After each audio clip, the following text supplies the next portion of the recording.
우리 이 시간 주님, 내 손을 주님께 높이기를 원합니다. 내 마음을 활짝 주님께 열기 원합니다. 주님, 이 시간 우리와 함께하여 주시옵소서.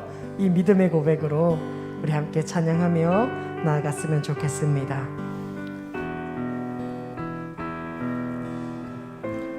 우리 함께 찬양합시다. 내 손을 주께 높이 듭니다. 내 손을 주께 높이 듭니다. 내 찬양 받으실 주님,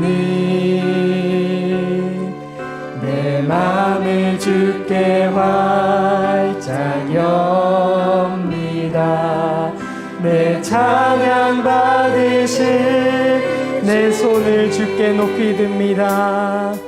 내 손을 주께 높이 듭니다. 내 찬양 받으실 주님, 내 마음을 주께 활짝 엽니다. 내 찬양 받으실 우리 한 번 더 고백합시다. 내 손을 주께 높이 듭니다. 내 손을 주께 높이 듭니다. 내 찬양 받으실 주님, 내 찬양 받으실 내 마음을 활짝 열기 원합니다. 내 마음을 주께 활짝 엽니다. 내 찬양 받으실 주님, 슬픔 대신 일하는 죄 대신 화가는 귀신 대신 찬송을 찬송 우리 찬양의 기쁨 되시는 주님께 다시 한 번 더 고백합시다. 내 손을 주께 높이 듭니다. 내 찬양 받으실 주님, 내 마음을 밝게 활짝 엽니다. 내 찬양 받으실 슬픔 대신 희락을 슬픔 대신 희락을 죄 대신 화가를 귀신 대신 찬송을 우리 찬송의 이유 되신 주님을 기억하며 한 번 더 고백합니다. 슬픔 대신 일하는 죄 대신 화가는 귀신 대신 찬송을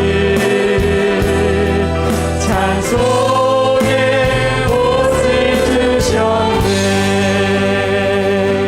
이 시간 오늘 우리 잠시 함께 기도하며 나아갔으면 좋겠습니다. 이 찬양의 가사를 기억하시면서요, 하나님 아버지, 이 시간이 슬픔 대신 희락으로 바꾸어 주시는, 죄 대신 화관을 씌워주시고 근신 대신 찬송을 허락해 주시는 주님, 내가 이 시간에도 그 주님 의지하며 나아가오니 억눌렸던 나의 마음이, 주님 앞에 부끄러웠던 마음이 오늘 이 예배 시간을 통하여 다시 회복되고 주님 앞에 다시금 결단하며 나아가는 복된 시간 되게 하여 달라고, 우리의 마음을 주님께 열 수 있도록 성령 하나님 도와달라고 이 시간 우리 함께 기도하며 나아갔으면 좋겠습니다. 기도하시겠습니다. 하나님 아버지, 이 시간 우리의 두 손을 높이 주님께 듭니다.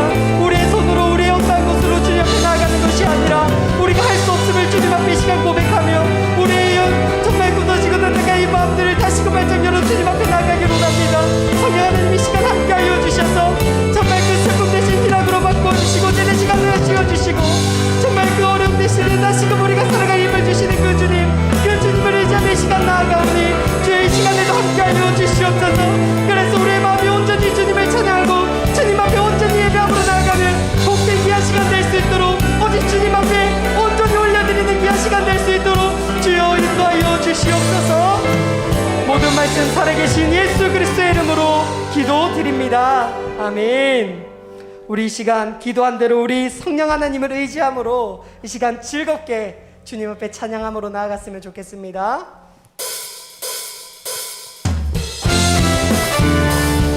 우리의 소망은 오직 하늘 소망이 있음을 기억하며 우리 주님 앞에 고백하며 나아갑시다. 죄 많은 이 세상은 내 집안이네. 내 모든 보화는 저 하늘에 있네. 저 천국문을 열고 나를 부르네. 나를 이 세상에 한 번 더 고백합시다. 죄 많은 이 세상은 내 집안이네. 내 모든 저 하늘에 있네. 저 하늘에 있네. 저 천국문을 열고 나를 부르네. 나를 이 세상에 정들 수 없는 오 주님 같은 친구 없노라. 저 천국 없으면 난 어떻게 하나. 저 천국문을 열고 나를 부르네. 나는 이 세상에 정들 수 없도다. 우리 계속해서 2절로 함께 고백하며 나아갑시다. 저 천국에서 모두 날 기다리네. 저 천국에서 모두 날 기다리네. 내 주 예수 피로 죄 씻음 받았네. 나 비록 약하나 주님 날 지키니. 나는 이 세상에 정들 수 주님 같은 오 주님 같은 친구 없노라. 저 천국 없으면 나 어떻게 하나. 저 천국문을 열고 나를 부르네. 나는 이 세상에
계속해서 하늘 소망 품은 자들의 믿음의 고백으로 나아갔으면 좋겠습니다.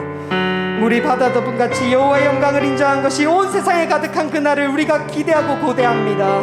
이 믿음의 고백으로 함께 나아갑시다. 세상 모든 민족이 구원을 얻기까지 쉬지 않으시는 하나님, 주의 심장 가지고 우리 이제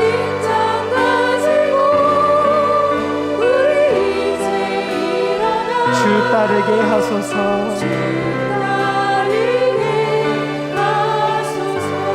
세상 모든 육체가 주의 영광 우릴 부르시는 하나님, 우릴 부르시는 하나님,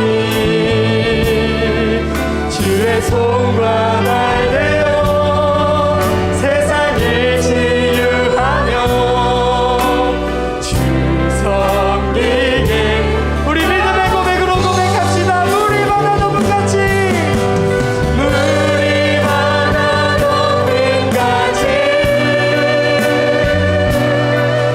여호와의 영광을 인정하는 것이 온 세상 가득하리라.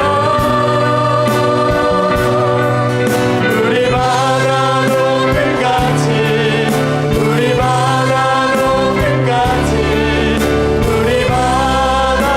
우리 처음부터 고백합시다. 세상 모든 민족이, 세상 모든 민족이 구원을 얻기까지 쉬지 않으시는 하나님, 쉬지 않으시는 하나님, 주의 심장 가지고 우리 이제 일어나 주 따르게 하소서. 세상 모든 육체가, 세상 모든 육체가 주의 영광 보도록 우릴 부르시는 하나님,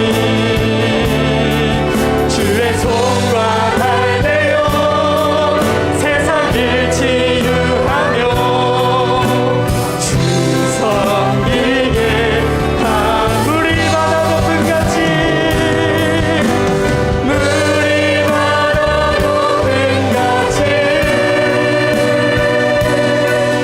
여호와의 영광을 인정하는 것이 온 세상 가득하리라.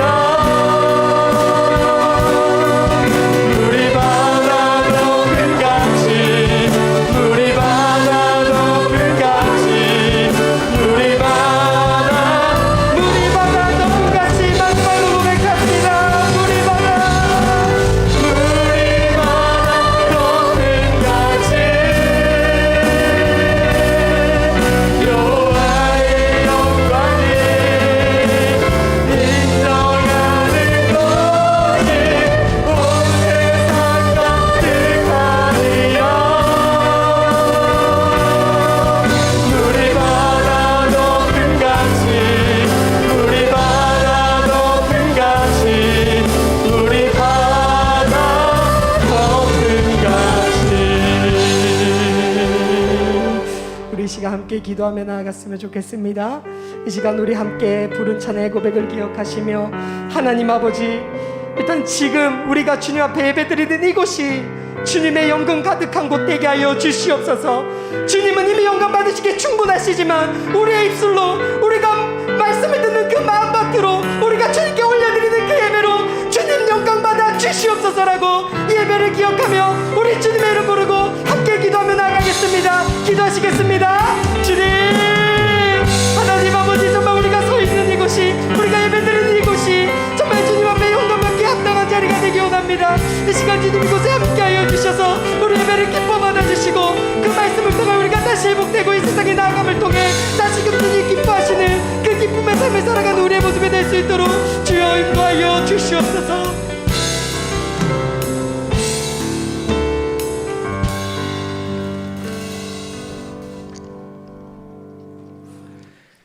우리의 목자 되신 하나님 아버지, 지난 한 해 코로나와 경제적 어려움 속에서도 저희 교회를 지켜주시고 부정함이 없이 채워주셨음에 감사를 드립니다.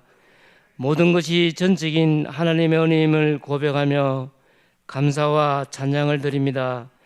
주님, 지난주 신년 말씀 부흥회를 통해 귀한 말씀 감사드립니다.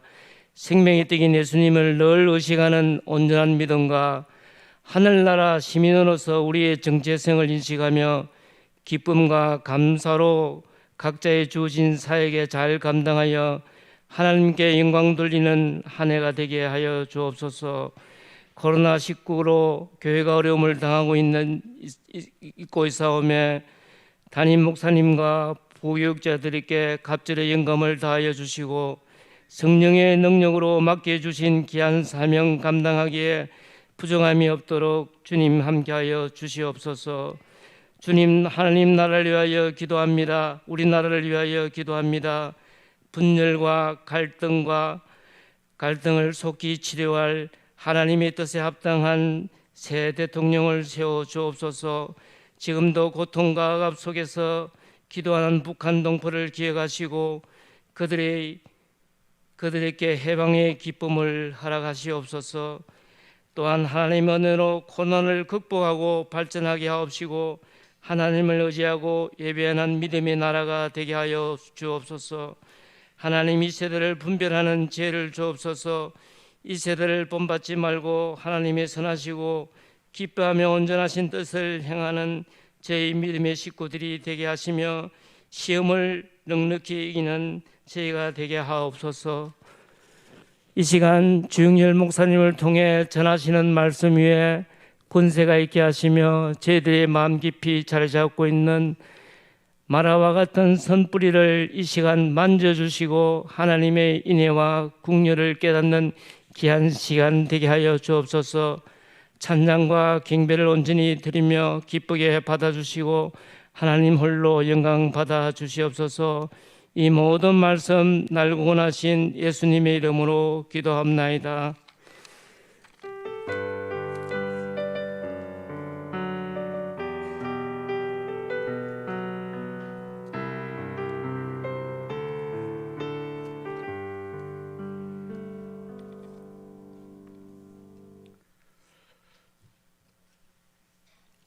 오늘 주시는 하나님의 말씀 마태복음 4장 11절에서 11절까지 말씀입니다.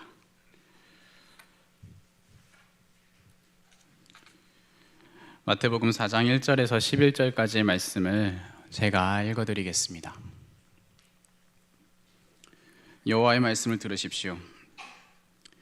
그때 예수께서 성령에게 이끌리어 마귀에게 시험을 받으러 광야로 가사 40일을 밤낮으로 금식하신 후에 줄이신지라. 시험하는 자가 예수께 나와서 이르되 네가 만일 하나님의 아들이거든 명하여 이 돌들로 떡덩이가 되게 하라. 예수께서 대답하여 이르시되 기록되었으되 하나님 사람이 떡으로만 살 것이 아니요 하나님의 입으로부터 나오는 모든 말씀으로 살 것이라 하였느니라 하시니, 이에 마귀가 예수를 거룩한 성으로 데려다가 성전 꼭대기에 세우고 이르되 내가 만일 하나님의 아들이거든 뛰어내리라. 기록되었으되 그가 너를 위하여 그의 사자들을 명하시리니 그들이 손으로 너를 받들어 발이 돌에 부딪히지 않게 하리로다 하였느니라. 예수께서 이르시되 또 기록되었으되 주 너의 하나님을 시험하지 말라 하였느니라 하시니, 마귀가 또 그를 데리고 지극히 높은 산으로 가서 천하 만국과 그 영광을 보여 이르되 만일 내게 엎드려 경배하면 이 모든 것을 네게 주리라. 이에 예수께서 말씀하시되 사탄아 물러가라. 기록되었으되 주 너의 하나님께 경배하고 다만 그를 섬기라 하였느니라. 이에 마귀는 예수를 떠나고 천사들이 나와 수종드니라. 아멘.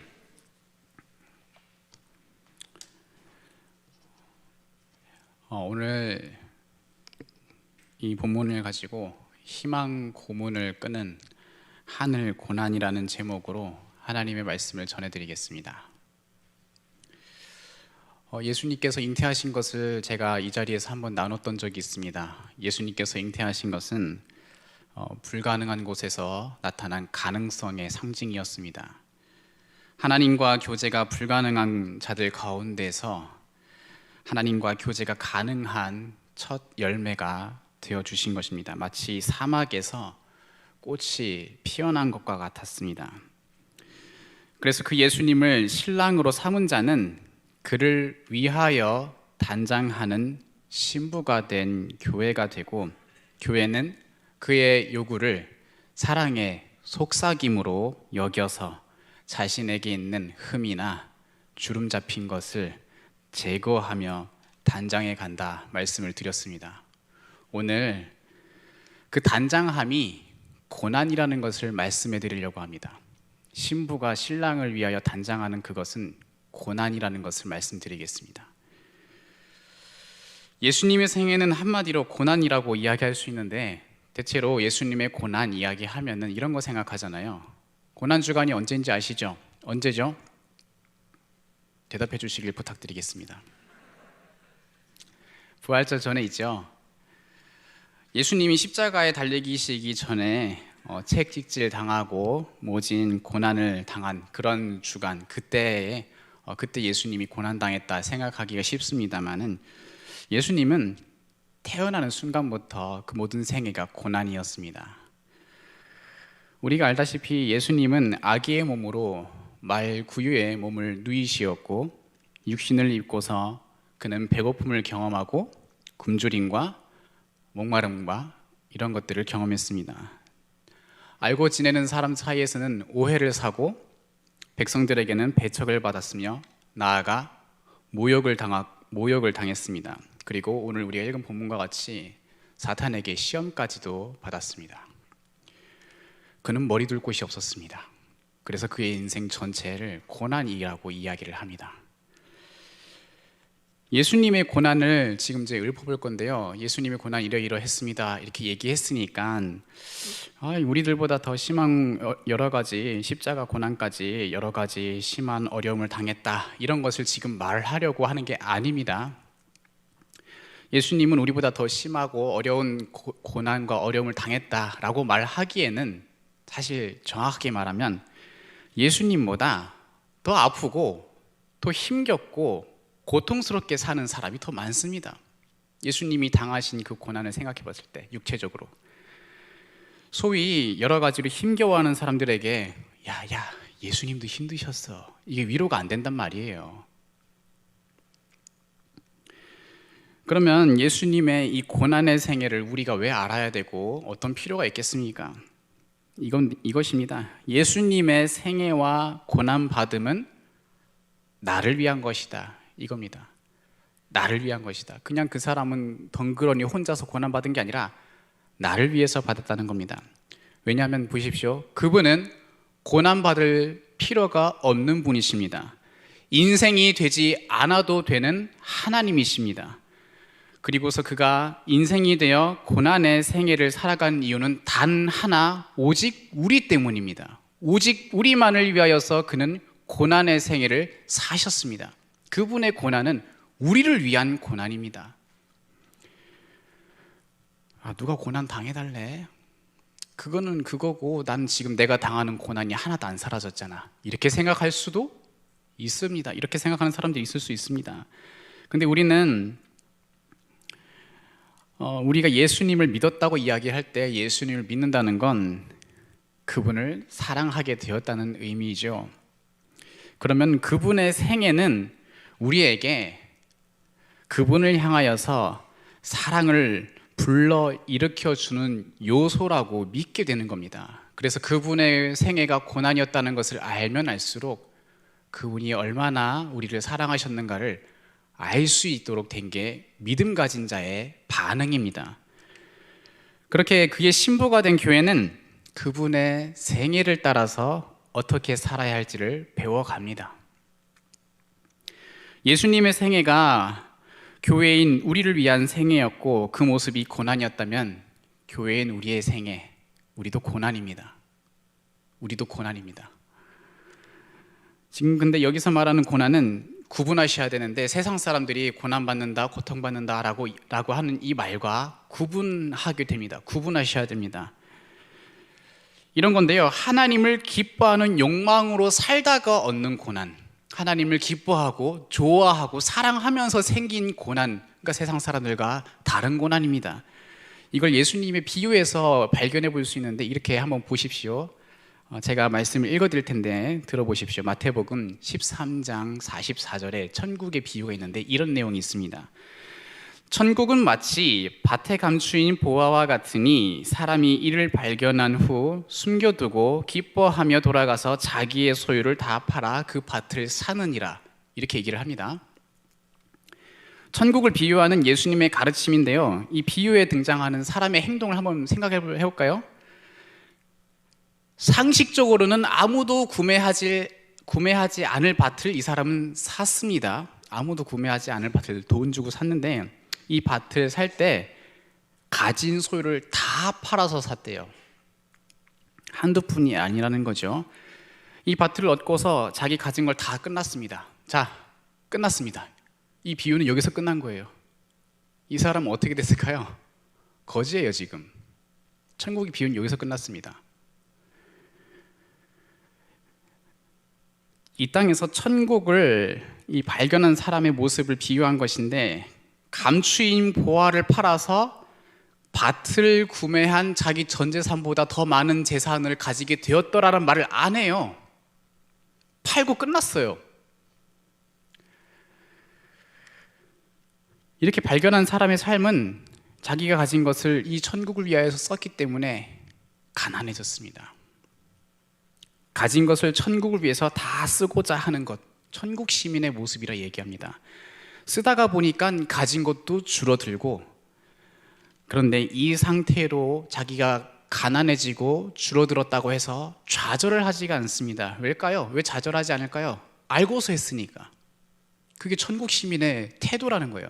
근데 이 사람은 지금 고난은 발생했습니다. 줄어들었어요, 가진 게. 그 다음 구절에 보면요, 마태복음 13장 45절, 46절에도 이 비유가 이렇게 있는데요. 또 천국은 마치 좋은 진주를 구하는 장사와 같으니 극히 값진 진주 하나를 발견하며 가서 자기의 소유를 다 팔아 그 진주를 사느니라. 이것도 천국 비유인데 무슨 비유냐? 찾아다니는 장사꾼, 이런 것을 비유하는 겁니다. 장사꾼, 찾아다닌다는 거죠. 뭘 찾을까요? 진주 찾는다고 했죠. 천국을 찾아다니는 수고를 하는 사람을 이야기합니다. 천국이 어디 있는지, 천국을 위한 천국 가치에 의하여서 내가 어떤 수고를 해야 될지, 우리가 사는 일상 속에서 그것을 찾아다닌다는 거예요. 누군가들은 상식적으로 투자하지 않을 모습, 자기는 알아서 찾아다닌다는 겁니다. 그 찾아다니는 수고를 열심히 합니다. 찾은 후에도 계속 또 찾으러 다니고 수고합니다. 이 수고가 힘들고 귀찮다고 하지 않습니다. 왜일까요? 알고서 했으니까요. 그 다음 구절에 이렇게 되어 있습니다. 44절, 47절, 48절에 또 천국 비유 나옵니다. 또 천국은 마치 바다에 치고 각종 물고기를 모으는 그물과 같으니 그물에 가득함에 물가로 끌어내고 앉아서 좋은 것은 그릇에 담고 못된 것은 내버리느니라. 여기서는요, 분별하는 걸 이야기합니다. 분별. 천국은 분별 작업을 통해서 이루어진다는 얘기를 하는데, 이 천국을 아는 사람, 천국 시민이라면 자기가 지상을 살아가는 동안에 버려야 할 것과 취해야 할 것을 분별한다는 거예요. 천국이 이런 모습으로 분별 작업으로 버릴 것과 취할 것이 이렇게 이루어진다고 하였는데, 자기 자신도 천국 시민은 우리가 이 땅을 살아가면서 취해야 될 것과 버려야 될 것을 분별한다는 겁니다. 분별이라는 것은 버려야 될 것이 무엇인지 알고 취해야 될 게 무엇인지 안다는 얘기죠. 그런데 이때 세상 사람들이 똑같이 생각하는, 가치롭게 생각하는 것과 똑같이 버릴 것을 버리고 취할 것을 취한다면 이것을 분별이라고 얘기하지 않습니다. 그걸 뭐라고 얘기하냐면 세상을 사랑함이라고 얘기합니다. 정리하면은 천국을 욕망하여서 살아가는 신부된 교회는 자기 재산이나 능력, 재능, 지식, 자기의 수고, 노력, 무엇보다도 시간, 이것을 써서 살아갑니다. 많이 쓰니까 힘들어요. 줄어들고 가난해지고 힘겨워지고 바빠지기도 합니다.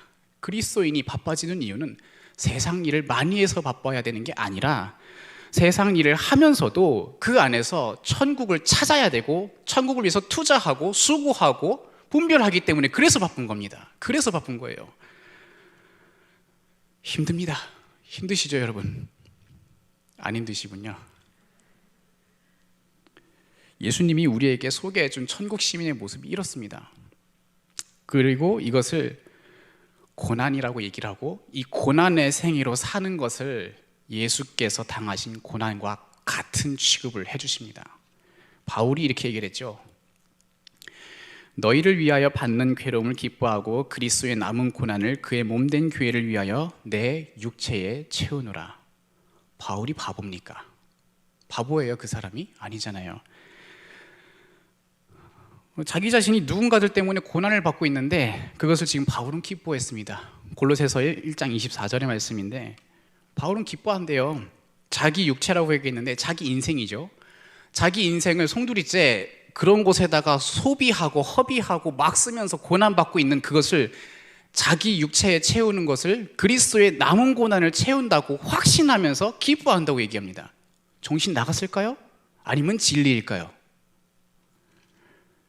예수님이 받은 고난을 확신하고 있습니다. 바울이 이 고난을 예수님의 고난이라고 확신할 수 있는 근거가 무엇이 있겠습니까? 고난받을 필요 없는 그리스도가 고난을 받은 것은 우리를 위한 고난이다라는 것을 알았기 때문이고요. 이 사실을 보증해 주신 분이 있어요. 하나님이십니다. 하나님이 이 사실을 보증해 주셨는데 예수님이 고난받은 것은 너희를 위하여서 고난받은 것이라는 것을 보증하듯이 보여준 사건이 부활입니다. 보세요. 죽었다가 살아났잖아요. 그러면 죽기 이전에 고난당한 것은 어차피 살아날 텐데 그거 뭐 고난당한 거 별거 아니니 이렇게 생각을 하지 않죠. 예수님이 부활한 것은 하나님도 죄가 없는 자요 그가 고난당할 필요가 없는 자라는 것을 인정하셨기에 그분을 부활하도록 하셨습니다. 부활은 그분의 고난이 쓸데없이 그냥 당했다는 게 아니라 누군가들을 위한 고난이었고 곧 신부된 교회를 위한 고난이라는 것을 보증하시는 겁니다. 그게 부활의 의미입니다. 우리만을 위해서 하신 겁니다. 오직 우리만을 위해서 그분은 고난받으셨습니다. 세상 사랑하는 모습인 흠과 주름을 제거하고 펴도록 하는 것은 고난입니다. 그렇게 자처해서 받고 찾아다니면서 받고 수고해서 받고 분별해서 받는 겁니다. 그리스도의 남은 고난을 우리 인생에 채우시는 것으로.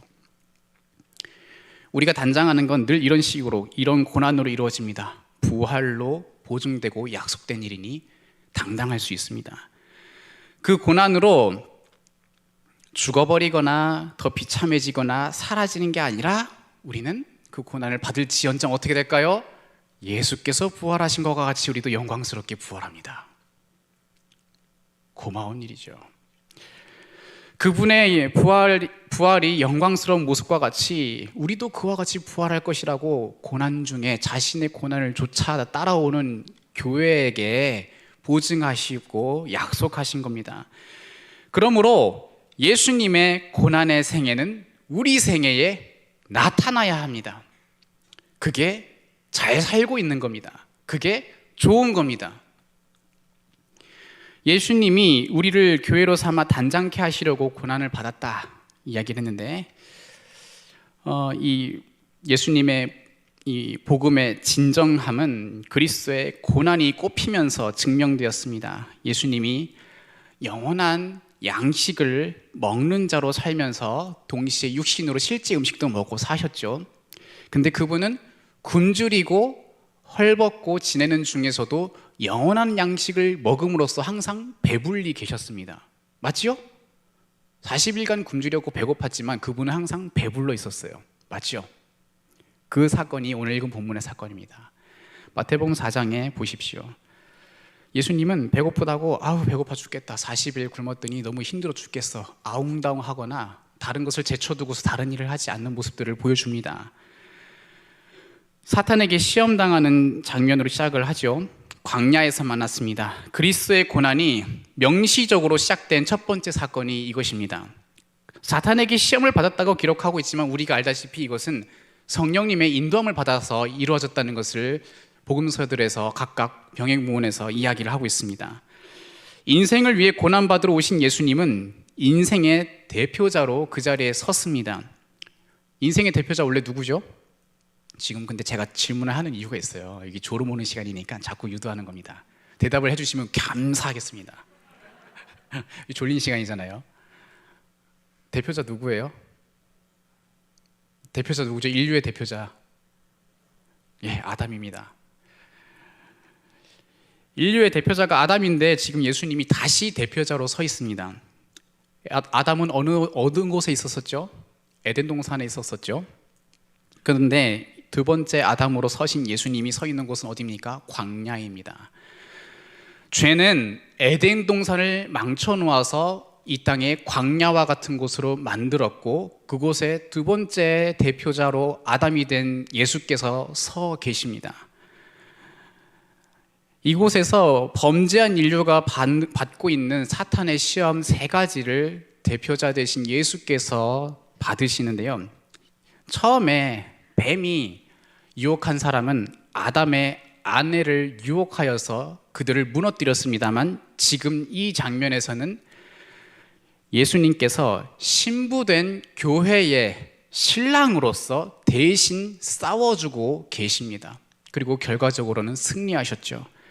자, 여기서 세 가지를 볼 건데요. 여기서 거머쥔 인류의 두 번째 대표자 예수께서 거머쥔 승리는 첫 번째, 생전보다 말씀이 뛰어나다는 것을 거머쥐셨습니다. 3절에 보시면 내가 만일 하나님의 아들이거든 명하여 이 돌들로 떡덩이가 되게 하라. 사탄이 얘기를 하죠.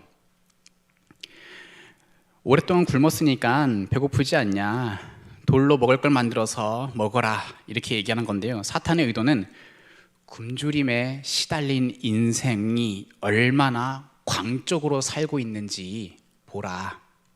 그 굶주림을 너도 경험했으니 어서 해소시키는 데 열광을 해라. 너의 능력을 쏟아 부어라. 이렇게 유혹하는 겁니다. 당연한 것 같죠. 능력도 있고 괜찮으면 하면 되지 않습니까? 근데 말씀보다 앞서는 굶주림은 인생을 비참하게 만듦을 주께서는 아시었습니다. 먹을 것을 먹는다고 다시 굶주리지 않는 것이 아니죠. 먹는다고 해서 삶 자체가 나아지는 것도 아닙니다.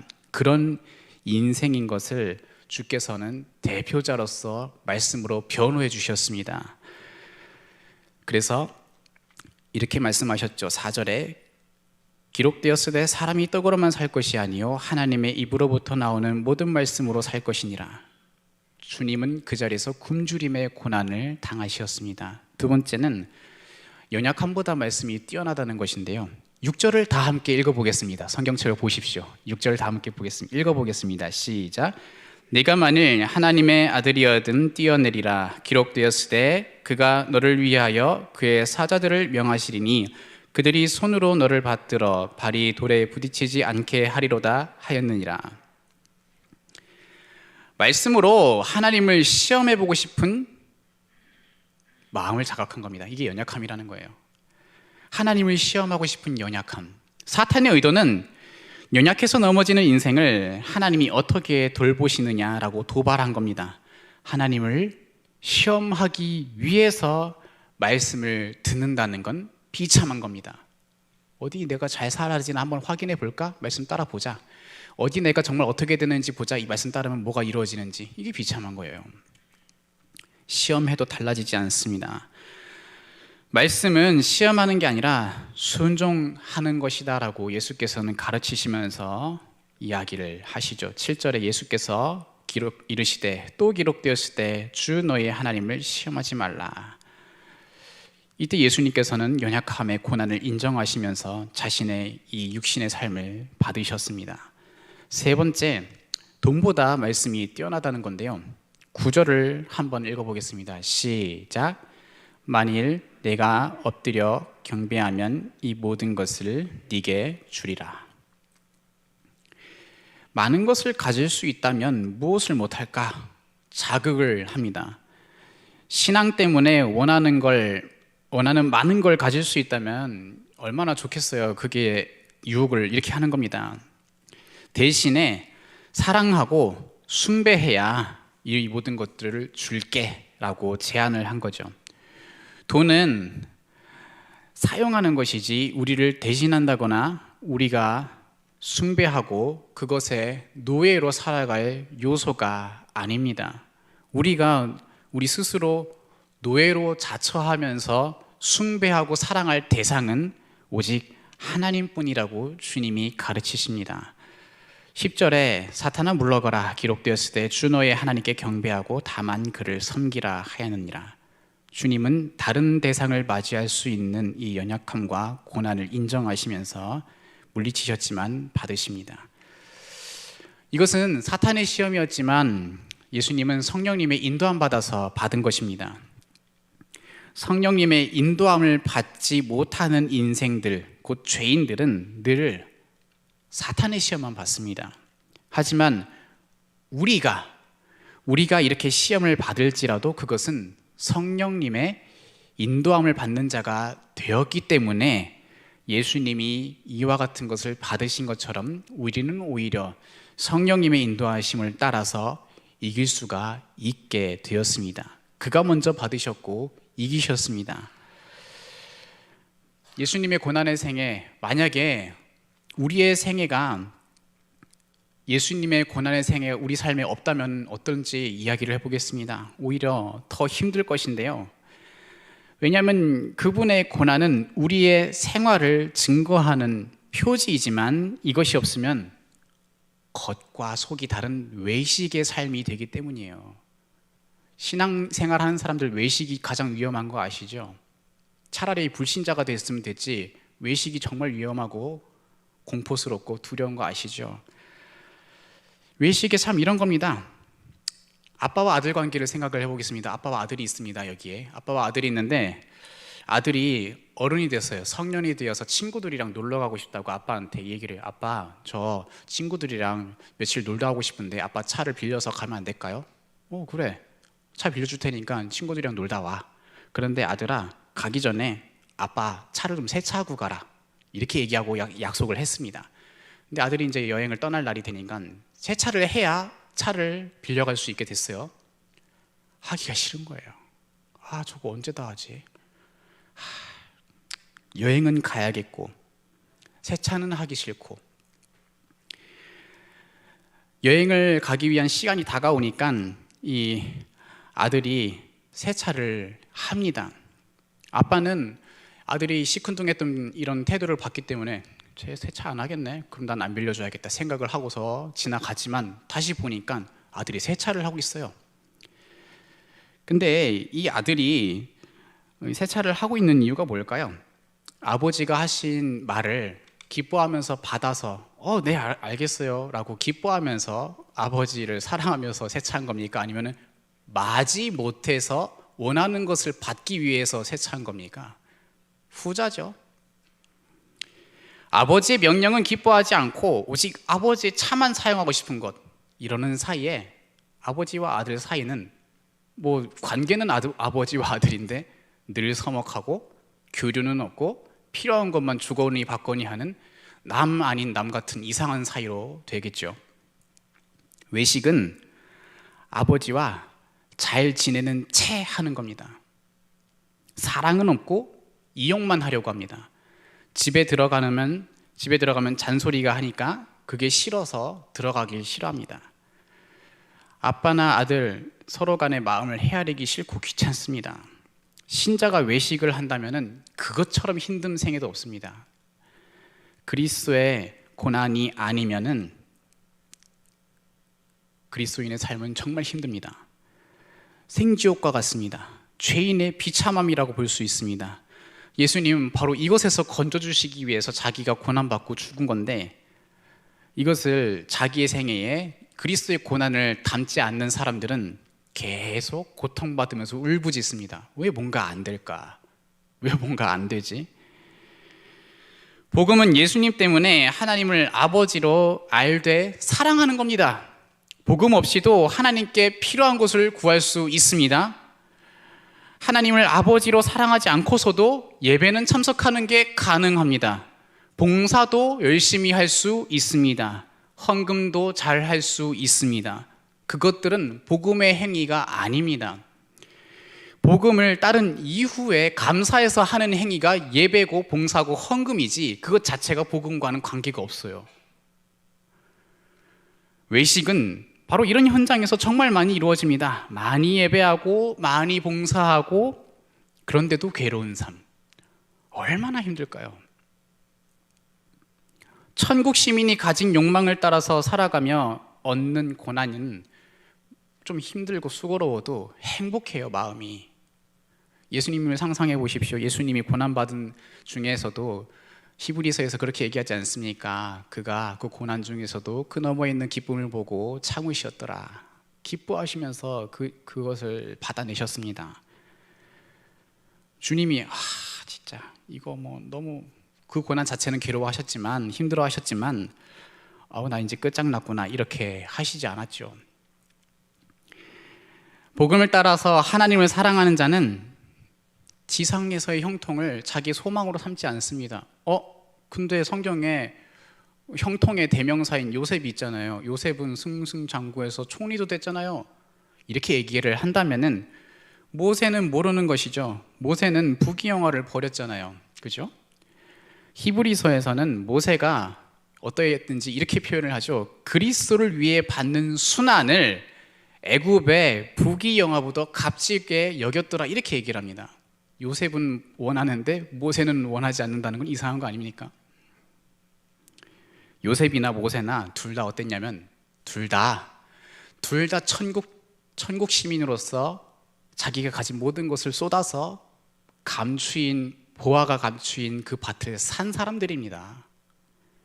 그래서 그들은 고난을 받았고, 그래서 요셉 같은 경우는 그러한 것이 필요하기 때문에 하나님의 공급하심도 받았던 것이죠. 성도가 되었다는 것은 그리스도의 고난이 나타나는 삶이 되었다는 것이고, 이것을 위해서 하나님은 친히 필요한 것도 공급하신다고 약속한 겁니다. 이렇게 살게 하기 위해서. 이것 자체가 목적이 아닙니다. 그런데 하나님을 아버지로 사랑하지 않지만 몸은 교회당에 앉아있는 사람들은 신앙에 의해서 형통할 것도 기대할런지는 모르겠습니다. 그러나 신앙에 의해 형통해지는 경우는 잘 보기가 어렵습니다. 그러면 어떻게 하느냐? 다른 좋아 보이는 것을 겸해서 쫓아가면서 따라갑니다. 복음으로 안 되면 이것저것으로 메꾸려고 하죠. 일시적으로 뭔가 괜찮을 것 같지만은 어느 날부터는 환멸감을 느낍니다. 교회도 세상과 똑같구나. 그런 마음을 가지게 되죠. 이런 것을 잘 느끼는 사람은 상대적으로 약자가 많이 같습니다. 나이가 어리거나 나이가 많거나 가난하거나 못 배웠거나 상대적으로 약한 사람들이 이 환멸감을 잘 느껴요. 사회랑 똑같습니다. 사회 구조 안에서도 가진 자들은 잘 살 수 있지만 못 가진 사람들은 돌봄받지 못하면 굉장히 많이 힘들어지잖아요. 사회복지는 그런 것을 막으려고 있는 제도죠. 복음은 남녀노소 모두에게 행복을 주지 누군가 특별한 대상만을 행복하게 해주지 않습니다. 남녀노소 모두에게 행복하게 해주는 게 복음입니다. 복음이 아니라면 누군가는 행복하지 않을 것이고 대부분이 약자일 것입니다. 교회는 그리스도를 배제하고서 자라날 수도 없고 행복할 수도 없습니다. 그렇게 살아가는 집단을 교회라고 합니다. 교회가 혼합된 신앙의 형태로 살아가면 희망 고문은 이루어지게 됩니다. 희망 고문. 오늘 제목이 희망 고문을 끄는 하늘 고난인데요. 희망 고문은 뭘까요? 신앙생활 하면서 될 거라는 무언가 잘 될 거라고 하는 가능성을 놓지 않고 계속 붙잡고 있는 것. 뭔가가 희망은 계속 생기고 하지만은 실제적으로는 안 되는 일이 반복됩니다. 잘 될 거야 신앙생활 하면서 뭔가가 길이 잘 풀리는 것, 잘 될 거야 같다는 이 무지한 생각으로 계속 고난당하고 고문당하고 그렇게 할 거야라고 하는 어떠한 결정들로 이런 것을 당하고 계속 희망 고문만 당합니다. 세상에 나가서도 하나님이 함께 하실 거라는 생각으로 살지만 그리스도의 고난의 생애를 모르니 자기 삶은 늘 패배자 같습니다. 그러다가 패배자가 같은 마음으로 교회당에 들어와서 기도를 하면서 눈물을 흘리고 감정적인 회복을 반복하면서 또 희망 고문을 당합니다. 이게 힘든 일이죠. 경쟁과 비교가 교회를 휘두르고 기쁨과 절망이 공존하여서 휘둘린다면 영원하지 않은 것으로 쥐락펴락하고 있다는 얘기죠. 이 가운데 누군가는 계속 괜찮아지고 잘 될 거야 라고 하는 희망 고문을 당하며 지쳐가는 겁니다. 그러나 주께서는 이것을 끊으시었습니다. 외식의 삶을 끊으시고 이 무지한 것 가운데서도 끊으시어서 자신의 고난을 계시하셨습니다. 그리스도의 몸된 교회의 모습은 이와 같은 고난을 자신의 삶 가운데서 드러내므로 행복을 누리고 평안을 갖게 됩니다.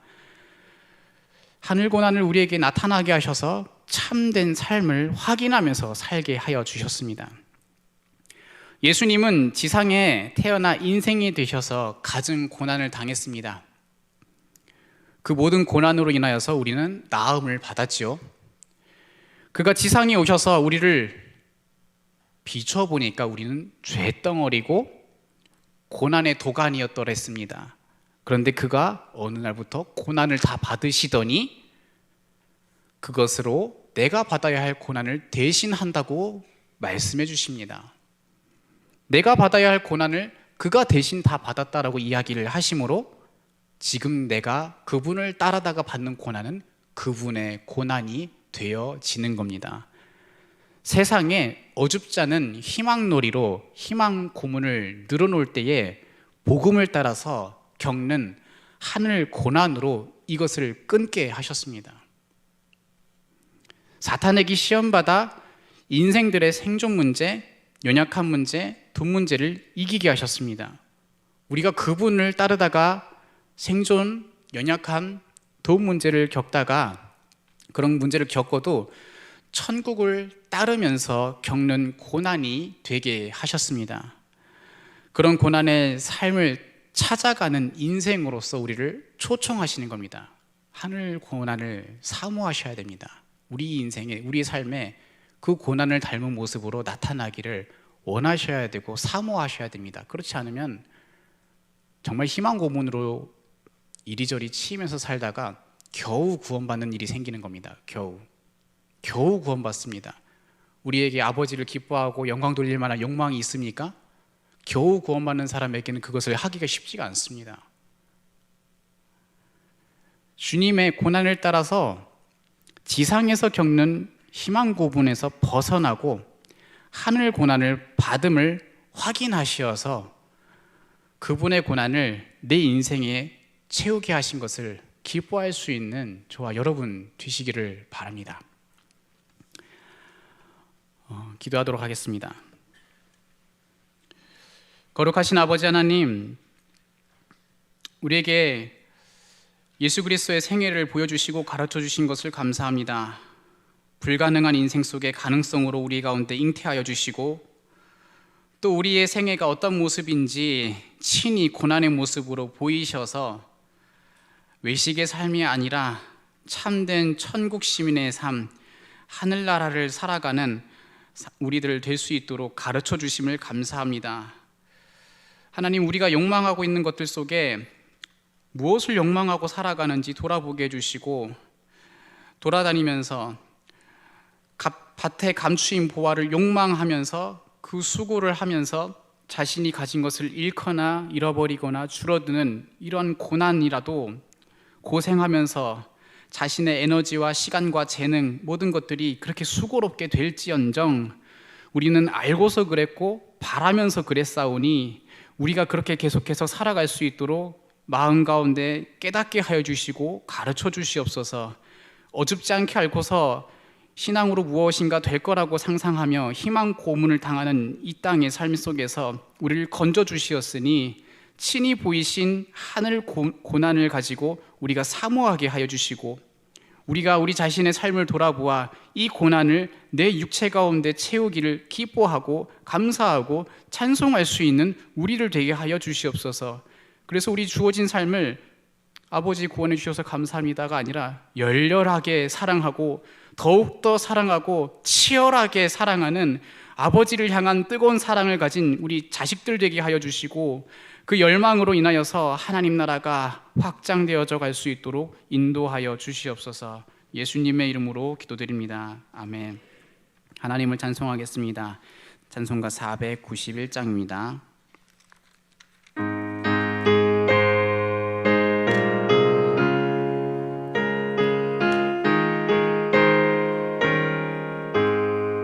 저 높은 곳을 향하여 날마다 나아갑니다. 내 뜻과 정성 모아서 날마다 기도합니다. 내 주여 내 맘 붙드사 그곳에 있게 하소서. 그곳은 빛과 사랑이 언제나 넘치옵니다. 괴로움과 죄가 있는 곳 나 비록 여기 살아도 빛나고 높은 저곳을 날마다 바라봅니다. 내 주여 내 맘 붙드사 그곳에 있게 하소서. 그곳은 빛과 사랑이 언제나 넘치옵니다. 의심의 안개 거치고 근심의 구름 없는 곳 기쁘고 참된 평화가 거기만 있사옵니다. 내 주여 내 맘 붙드사 그곳에 있게 하소서. 그곳은 빛과 사랑이 언제나 넘치옵니다. 험하고 높은 이 길을 쌓으며 나아갑니다. 다시금 기도하오니 내 주여 인도하소서. 내 주여 내 맘 붙드사 그곳에 있게 하소서. 그곳은 빛과 사랑이 언제나 넘치옵니다. 내 주를 따라 올라가 저 높은 곳에 우뚝 서 영원한 복락 누리며 즐거운 노래 부르리. 내 주여 내 맘 붙드사 그곳에 있게 하소서. 그곳은 빛과 사랑이 언제나 넘치옵니다. 아멘. 광고하겠습니다. 다음 주에 오후 예배 설 명절 관계로 오후 예배는 2시에 사부 예배와 함께 드려집니다. 기억해 주십시오. 중보기도실 방학도 설 연휴를 기점으로 해서 내일부터 그 다음 주 2월 5일 토요일까지 방학을 합니다. 참고하십시오. 대학부 겨울수련회 27일 목요일부터 29일 토요일까지 수련회와 수련회를 갖게 됩니다. 기억해 주시고 기도해 주십시오. 오늘 주보에 나오지 않았지만 광고드릴 사항이 있습니다. 육마을 황성자 집사님 부친상이 있었습니다. 어제 새벽에 부친 소천하셨습니다. 빈소는 거제 대우병원인데 위로 예배가 오늘 오후 예배, 지금 이 예배 마친 후에 교회에서 출발하도록 하겠습니다. 가실 분들 함께 해주셔서 가시면 좋겠습니다. 나머지 광고는 주보를 참조하십시오. 이제 삼위 하나님께서 선포하실 영원한 복을 선포하도록 하겠습니다. 주 예수 그리스도의 은혜와 하나님의 사랑과 성령의 교통하심이 너에게 있을지어다. 아멘.